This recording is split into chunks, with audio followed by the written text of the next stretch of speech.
කොහොමද? ලියොන් family YouTube channel එකට ඔයාලව ආදරෙන් පිළිගන්නවා. ඉතින් ඔන්න මම අද අරන් ආවේ මිලෙන් අධික රසෙන් වැඩි රෙඩ් වෙල්වෙට් කේක් එකක් අඩු මුදලකින් පහසුවෙන් සරලව නිවැරදිව සාදා ගන්න ආකාරය කියලා දෙන්නයි. ඉතින් වීඩියෝ එකට යන්න කලින් ඔයාලගෙන් ආදරෙන් ඉල්ලා සිටිනවා අපේ වීඩියෝ බලලා අප්පු subscribe නොකර යන්න එපා. අනිවාර්යෙන් අප්පු subscribe කරන්න. ඔයාලගේ subscribe එක අපිට ගොඩාරියක් වටිනවා. ඉතින් අපි බලාපොරොත්තු වෙන්නේ ඔයාලගේ subscribe එකයි. ඉතින් ආදරෙන් ඉල්ලා සිටිනවා ලියොන් ෆැමිලි YouTube channel එක subscribe කරන්න. ඔයාලා අපේ වීඩියෝ එකට කැමති නම් like කරන්න, comment කරන්න, share කරන්න අමතක කරන්න එපා. ඒ වගේම subscribe කරලා ළඟම තියෙන bell icon එකත් මතක මුලින්ම අපි බලමු red velvet cake එක හදාගන්න අවශ්‍ය කරන ද්‍රව්‍ය මොනවද කියලා. පාන් පිටි 250ක් අරන් තියෙනවා. කොකෝ පවුඩර් මේස හැඳි දෙකක් අරගෙන තියෙනවා. සීනි 250ක්, බිත්තර 4ක්. මම අද මාගරින් ලෑස්ති කරන් තියෙන්නේ. ඔයාලට බටර් හරි මාගරින් හරි 250ක් පාවිච්චි කරන්න පුළුවන්. මම බටර් මිල්ක් හදාගෙන තියෙනවා. බටර් මිල්ක් හදාන් තියෙන්නේ ෆ්‍රෙෂ් මිල්ක් මිලිලීටර් 50ට විනාකිරි තේ හැඳි දෙකක් දාලා තමයි මම බටර් මිල්ක් එක හදාගෙන තියෙන්නේ. බේකින් පවුඩර් තේ හැඳි දෙකක්, ආප සෝඩා තේ හැඳි භාගයක්, ආප සෝඩා තේ හැඳි භාගයක්, රතු පාට ෆෘට් කලරින් මම ජෙල් කලරින් එක තමයි පාවිච්චි කරන්නේ. ඒකෙන් තේ හැඳක් ලික්විඩ් එක ගන්නවා නම් තේ හැඳි දෙකක්. මම මේ විදිහට පිටි කිලෝ එකක් මේ කේක් කිලෝ එකක් ඉදෙන කේක් පැටියක් මම ලෑස්ති කරන් අරන් තියෙනවා. මම අද හાર્ට් ට්‍රේ එකක් තමයි ලෑස්ති කරන් අරන් තියෙන්නේ. ඔයාලට කැමති හැඩයක ට්‍රේ එකක් පාවිච්චි කරන්න පුළුවන්. අපි බලමු කොහොමද කේක් එක හදාගන්නේ. මම මුලින්ම කළේ පිටි 250ට කොකෝ පවුඩර් මේස හැඳි දෙකක්, බේකින් පවුඩර් තේ හැඳි දෙකක්, ආප සෝඩා තේ හැඳි භාගයක් දාලා පිටි එක 4 පාරක් හලා ගත්තා. මේ තියෙන්නේ හලාගත්තු පිටි එක. ඊට පස්සේ මම ලෑස්ති කරගත්තු බෝල් එකට මම අරගත්තු මාගරින් 250 දාලා මම විනාඩි 3ක් බීට් කරගන්නවා.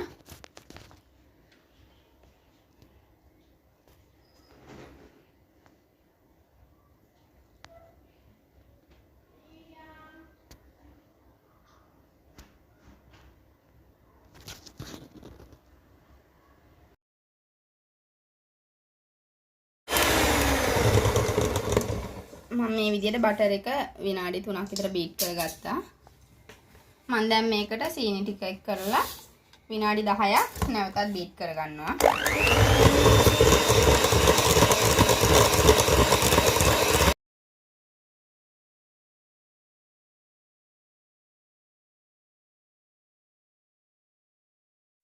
හරි මම මාගරින් ටිකයි සීනි ටිකයි මේ විදිහට විනාඩි 10ක් බීට් කරගත්තා. ඔයාලගේ බෝල් එක වටේ ගෑවිලා තියෙන ඒවා ටික මේ විදිහට එකතු කරලා වටේ පිරිසිදු කරගන්න. අපි දැන් වරකට එක බිත්තරේ බැගින් එක බිත්තරයක් විනාඩි 3 ගානේ බීට් කරන්න ඕන. මම දැන් පළවෙනි බිත්තරේ එක් කරගන්නවා. මම දැන් පළවෙනි බිත්තරේ විනාඩි 3ක් බීට් කරගන්නවා. මම මේ විදිහට බිත්තර 4ම එක් කරමින් විනාඩි 3 ගානේ බීට් කරගන්නවා. හරි මම සීනි මාගරින් බැටර් එකට බිත්තර 4ම දාලා බීට් කරගත්තා. මම දැන් හදන්නේ පිටි ටික මික්ස් කරන්න. මම දැන් බීට් එක පැත්තකින් තියලා මම බැලුන් මික්ස් එකක් ආදාරෙන් තමයි දැන් පිටි ටික මික්ස් කරන්න හදන්නේ. ඉතින් අපි පිටි ටිකෙන් ටික තමයි එක් කරන්න ඕනේ. පිටි ටිකෙන් ටික එක් කරන ගමන් බැලුන් මික්ස් එකක් ආදාරෙන් මේ විදිහට ඔයාලා මික්ස් කරගන්න. ඉතින් ඔයාලට කියන්න ඕන සාම්ප්‍රදායික රෙඩ් වෙල්වෙට් කේක් එකේ වෙජිටබල් ඔයිල් එක් කරගන්නවා. ඉතින් මම දන්නවා ගොඩක් කට්ටිය කේක් වලට වෙජිටබල් ඔයිල් එක් කරන්න කැමති නැහැ. ඒකයි මම අද වෙජිටබල් ඔයිල් පාවිච්චි කරන්නේ නැතුව මාගරින් වලින් පමණක් කේක් එක හදන්න ගත්තේ. ඉතින් ඔයාලට සාම්ප්‍රදායික විදිහට වෙජිටබල් ඔයිල් එක් කරන්න අවශ්‍යයි නම් ඔයාලට පුළුවන් මම ගත්තු මාගරින් ග්‍රෑම් 250 වෙනුවට මාගරින් ග්‍රෑම් 150ක් එක් කරලා වෙජිටබල් ඔයිල් මිලිලීටර් 100ක් එක් කරගන්න.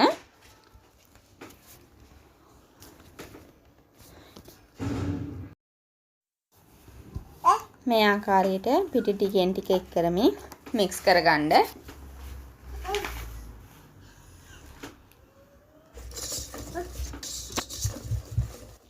ඔයාලා පිටි මික්ස් කරන්න ගන්න අවස්ථාවේ ඔයාලගේ oven එක සෙල්සියස් අංශ 180ට විනාඩි 10ක් ප්‍රී හීට් වෙන්න දාන්න.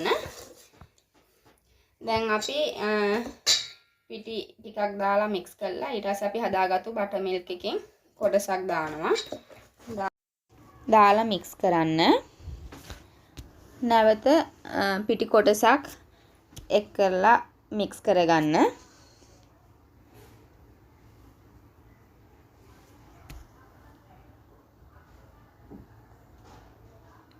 මම දැන් බටර් මිල්ක් සියල්ලම එක් කරලා නැවතත් මික්ස් කරගන්නවා.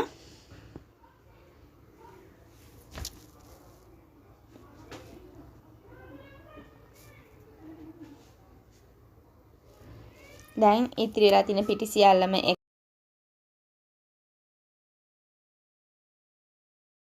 අවසාන පිටි ටිකත් මම එක් කරා. ඒකත් මම මේ විදිහට මික්ස් කරගන්නවා.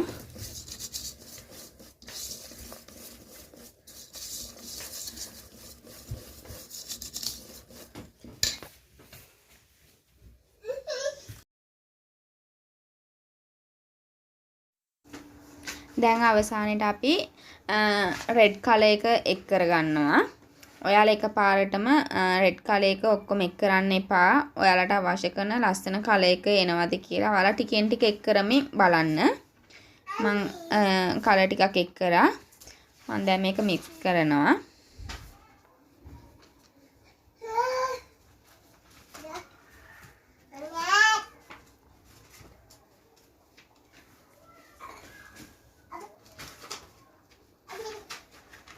මට කලයක ටිකක් මදි වගේ දැනුන නිසා මම තවත් කලයකින් ටිකක් එක් කරගන්නවා.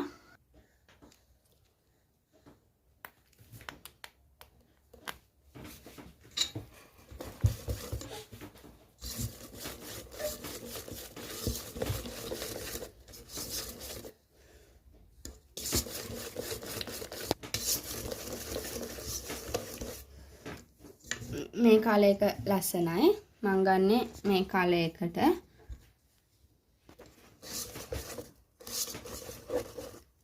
දැන් අපි ලෑස්ති කරන් තියෙන තැටියට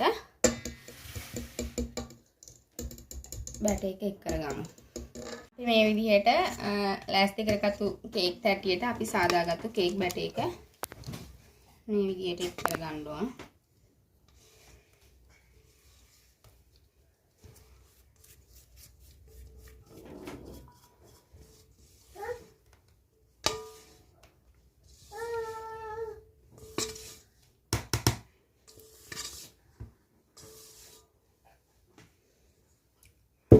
දැන් මේක විනාඩි 10ක් ෆ්‍රී හීට් වුණු oven එකට විනාඩි 40ක් සෙල්සියස් අංශ 180 උෂ්ණත්වයේ බේක් කරගමු.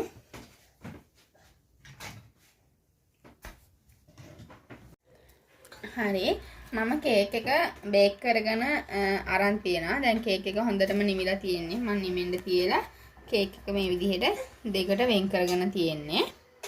අපි දැන් යන්නේ මේක ආවරණය කරගන්න, මේක අයිසිං කරගන්න, ක්‍රීම් චීස් අයිසිං එක හදාගන්න.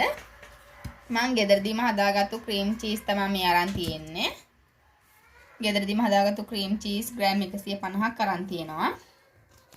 බටර් ග්‍රෑම් 50ක් අරන් තියෙනවා. අයිසිං සීනි ග්‍රෑම් 300ක් අරන් තියෙනවා.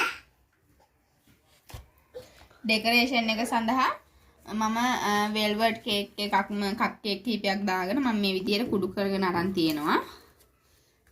වැනිලා අරන් තියෙනවා.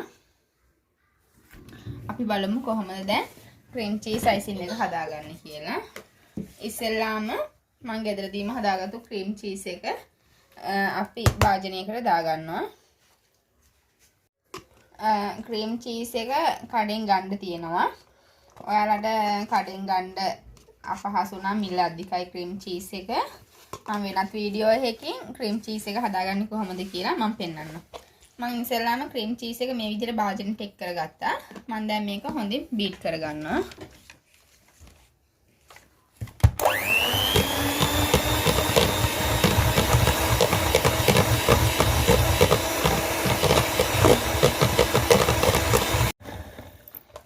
හරි මම ක්‍රීම් චීස් එක විනාඩි කිහිපයක් බීට් කරගත්තා. මම දැන් මේ වටේ ගෑරලා තියෙන වටේ එක තැනකට අරගෙන මම වටේ පිරිසිදු කරගන්නවා. මම දැන් මේ ක්‍රීම් චීස් එකට බටර් ටික දාලා නැවතත් බීට් කරගන්නවා.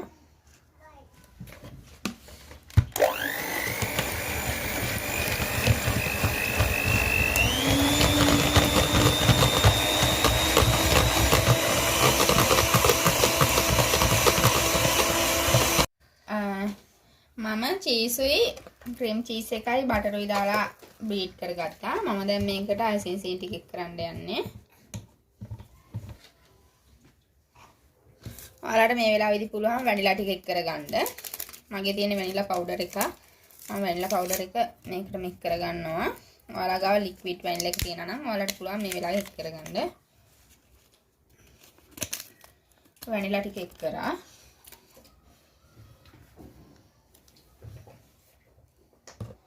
අයිසින් සීනි ටිකින් ටික දාලා බීට් කරගන්න.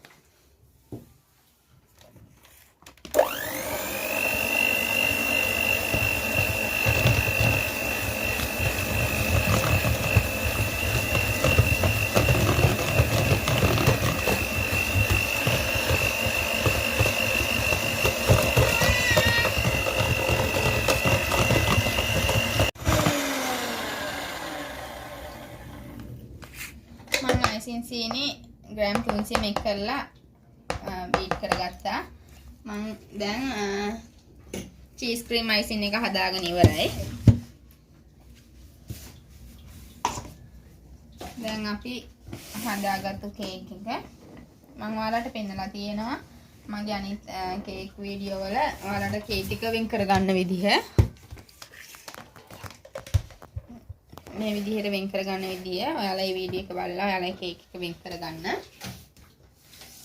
ඊට පස්සේ මම කරන්නේ මේ හදාගත්තු ක්‍රීම් චීස් එකෙන් කොටසක් මේ විදිහට කේක් එක මැදට දාගන්නවා.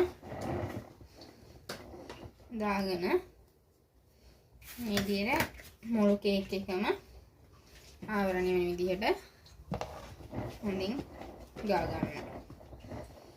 ඉතින් මම දන්නා ගොඩක් කට්ටිය සමහරක් අය ක්‍රීම් චීස් අයිසින් එක කන්න කැමති නැහැ. නමුත් රෙඩ් වෙල්වෙට් කේක් එකට යන්නේ ක්‍රීම් චීස් කේක් මේ අයිසින් එක. ඒකයි මම මෙතන ක්‍රීම් චීස් අයිසින් එක මේ පාවිච්චි කරේ. ඔයාලා ක්‍රීම් චීස් වලට අකමැති අය ඉන්නවා නම් ඔයාලට පුළුවන් විප් ක්‍රීම් අයිසින් එක එහෙමත් නැත්නම් බටර් එක් කරගන්න. මේ විදිහට ආවරණය කරගත්තු අයිසින් කේක් පියන මත මම අනිත් කේක් පියනත් මේ විදිහට තියලා මම මේ විදිහට හදා ගන්නවා. මම දැන් මේ මුළු කේක් එකම අයිසින් වලින් ආවරණය කරගන්නයි ලෑස්තිය.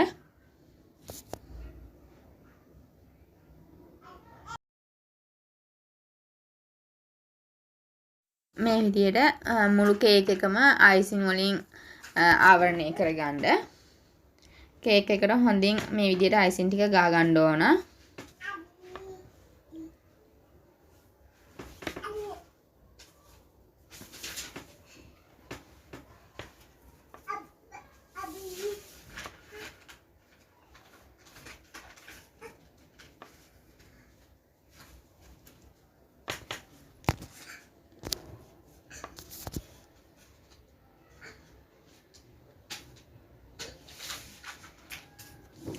මම මේ විදිහට කේක් එක ක්‍රීම් චීස් අයිසින් වලින් කේක් එක මුළු කේක් එකම ආවරණය කරගත්තා.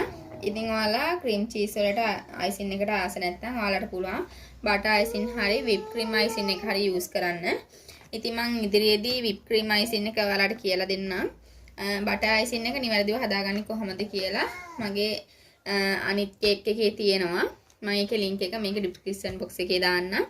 ඔයාලා ඒක බලලා නිවැරදිව බටර් අයිසින් එක හදාගන්නේ කොහොමද කියලා බලන්න. මම දැන් යන්නේ මේකට ඩෙකොරේෂන් එකක් දාන්න. මම මේ කුඩු කරගත්තු රෙඩ් වෙල්වෙට් කේක් එක. මේ කුඩු කරගත්තු රෙඩ් වෙල්වෙට් කේක් එකෙන් තමයි මම දැන් මේ ඩෙකොරේෂන් එක කරන්න යන්නේ. හොඳටම කුඩු කරගෙන තියෙන්නේ කේක් එක. මම දැන් මේකෙන් කේක් අරගෙන මේ විදිහට කේක් එක මත ඉහාගෙන යනවා. මුළු කේක් එකටම මේ විදිහට ඉහාගෙන යනවා.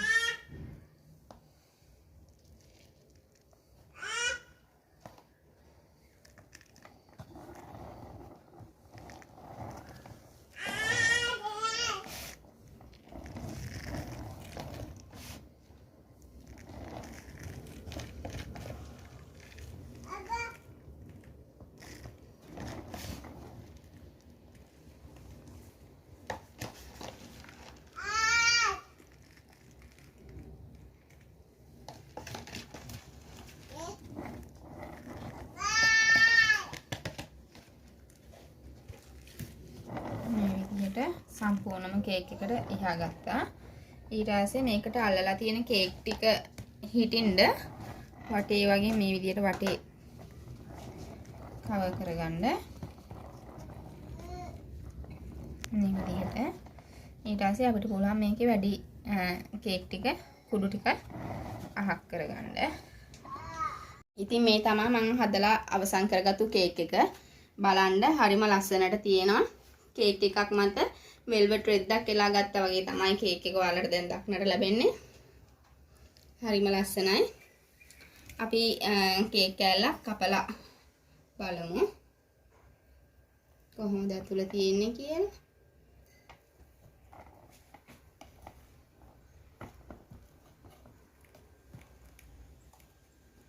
ඉතින් මේ විදිහට තමයි ඔයාලට වෙල්වෙට් කේක් එක කපා ගත්තාම පේන්න තියෙන්නේ. අපි කෑල්ලක රස බලමු.